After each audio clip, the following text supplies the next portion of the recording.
Hello everyone. So this week we're doing lots of work on holidays and just looking at all of the lovely places that we would love to go.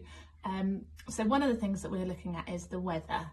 Now we always want to make sure that when we go on holiday the sun's going to be out, but that isn't always the case. So I thought I would read a story all about it starting to rain. Okay, so this story is called The Drop Goes Plop.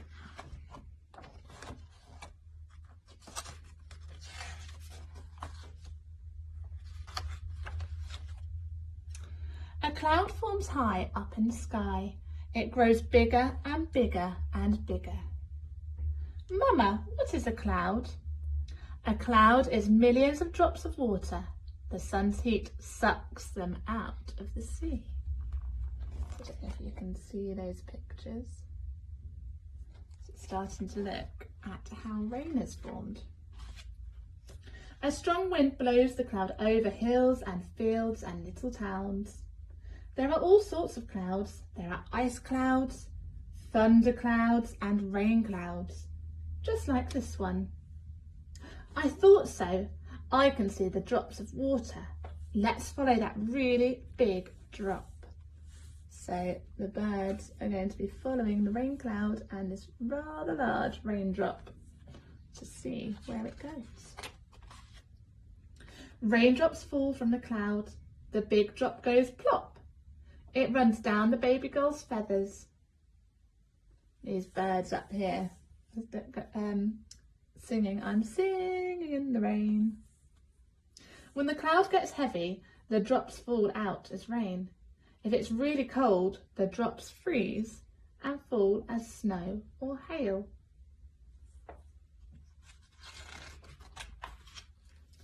Down, down, down falls the drop until splash! It lands in a flowing river. So you can see here the raindrop coming down through the trees, down the tree stump, and then it rolls down the hill into a river. The drop is carried along the river, past homes and under bridges. Rivers start as tiny streams on mountains.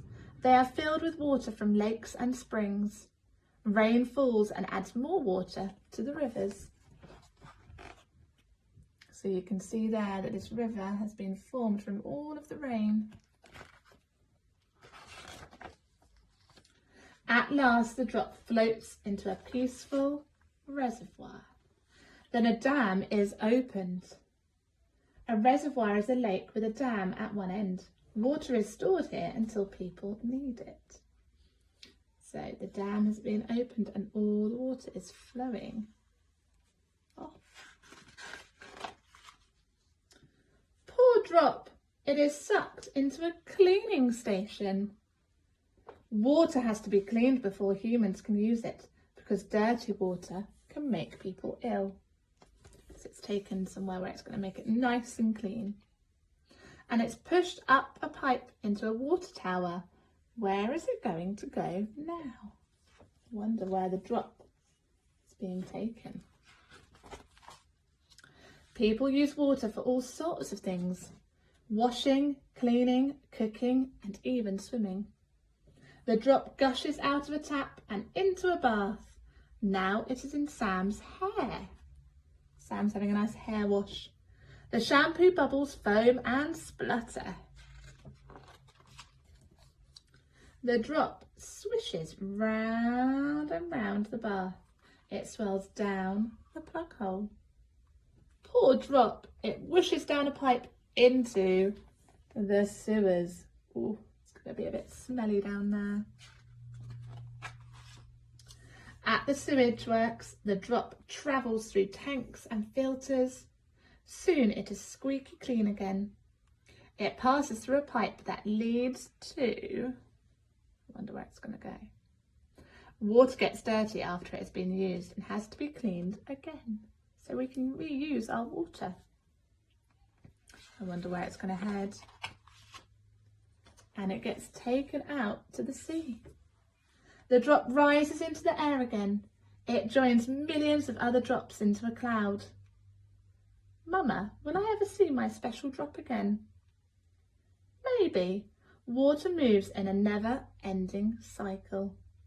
So it was taken from the sea and it did something called evaporated. It evaporated up into the clouds and the clouds filled up with the water and it rained and the water came back down again and it went on such a journey and it ended up back in the sea again and it'll end up evaporating back into the cloud again. Then the drop goes plop. It's amazing that the journey starts all over again. There's a lovely picture there all about the water cycle. So, although sometimes our holidays aren't always lovely and sunny and warm, it's lovely to find out about how our water works and our lovely water cycle. But I hope you enjoyed that story. Maybe you can have a chat with your parents or your teachers all about the water cycle and how it works.